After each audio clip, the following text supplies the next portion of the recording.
A very good morning everyone. So I will be discussing about the paper titled Human Population Dynamics in Upper Paleolithic Europe Inferred from Fossil Dental Phenotypes. This article was published in 16th August 2024. So the journal was Science Advances and it has an impact factor of 47.73. Talking about the novelty, aim and objectives. This is a first of a kind paper. The first it is a first application of ABC to phenotypic data. ABC is nothing but approximate Bayesian computation. So this study it introduces Pheno-ABC, which is a novel adaptation of ABC for skeletal phenotypes, that is the dental traits. While ABC is widely used in population genetics, this is its first application to morphological data, which has opened new avenues for bioarchaeological research. And the largest dental data set for Upper Paleolithic Europe with 450 specimens, the study surpasses existing genetic and skeletal databases, addressing the scarcity of well-preserved ancient DNA. The challenges prevailing genetic relatives, the findings of this study both supported and contraindicated genetic studies. Example, continuity in the west versus replacement in the east. It emphasizes the need for multi-proxy approaches in paleodemography. The aim and objective of the study the primary goal was to reconstruct population dynamics, that is migrations, bottlenecks and replacement in Europe, which happened from 47,000 to 7,000 years ago using dental morphology.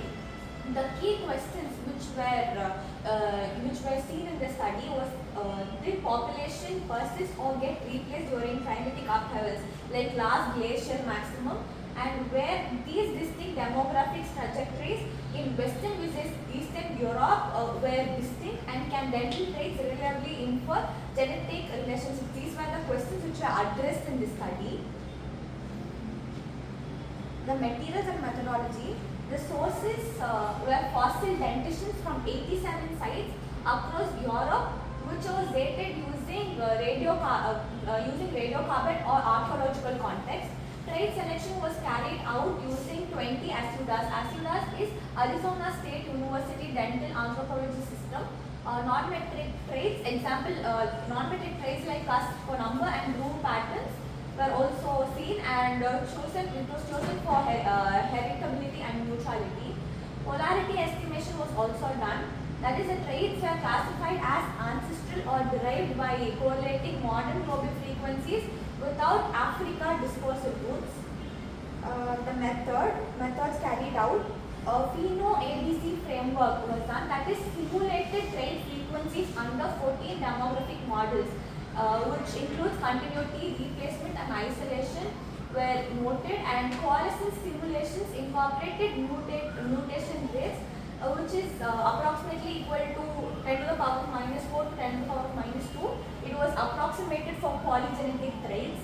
The models were tested, stepwise comparison of models which were grouped into categories based on continuity, discontinuity among the east and west population.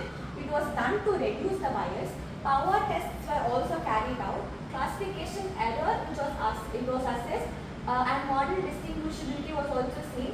The CE classification error was 4% for the toppest model, and random forest classifier was used.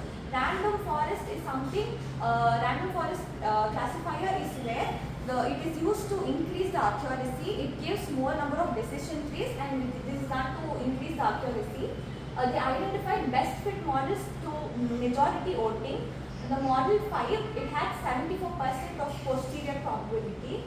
Validation was done. Linear discriminant analysis, LDA, it confirmed simulated data and it overlapped with observed trait frequencies. Sensitivity analysis using a conservative key tooth approach was used.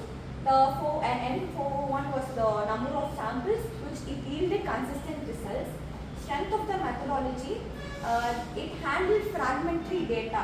It accommodated missing traits or specimens via simulation adjustments, and explicit demographic parameters was one of its strengths. Model include migration rates, bottlenecks and population divergences. And reproducibility, these samples, the code and data, it is available on Zenido. and it can be reproduced for further studies also.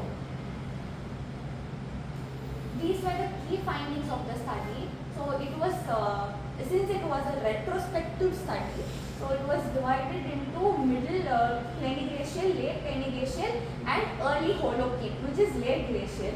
So bidirectional gene flow between West and Eastern Europe, it supported a pan-Gravitarian cultural network, and late Pleniglacial, that is 28 to 14.7.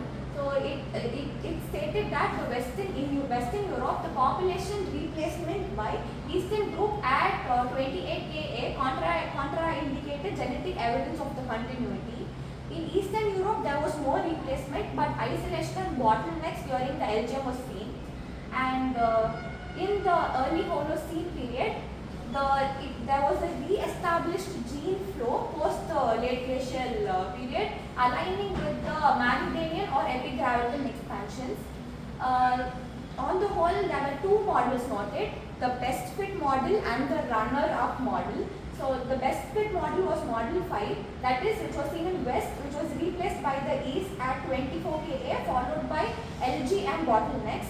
And runner-up model, two replacement events, 28 Ka and 14.7 Ka, but it was less supported. It had 45% posterior probability. Moving on to discussion. Agreement with posterior work, Gravitarian homogeneity, it matches craniometric and genetic data, suggesting a pan-European population. LGM refugia suppose archaeological evidence of population contradictions in southern Europe, in the Balkans, in Iberia and Balkans. The divergence were also noted. The Western Europe replacement, it conflicts with Paleogenome showing continuity. Eastern Europe continuity, it disagreed with the genetic turnover. Interpretation, dental versus genetic signals indicate that dental traits may capture older demographic layers obscured by later genetic turnovers. And there were methodological trade-offs.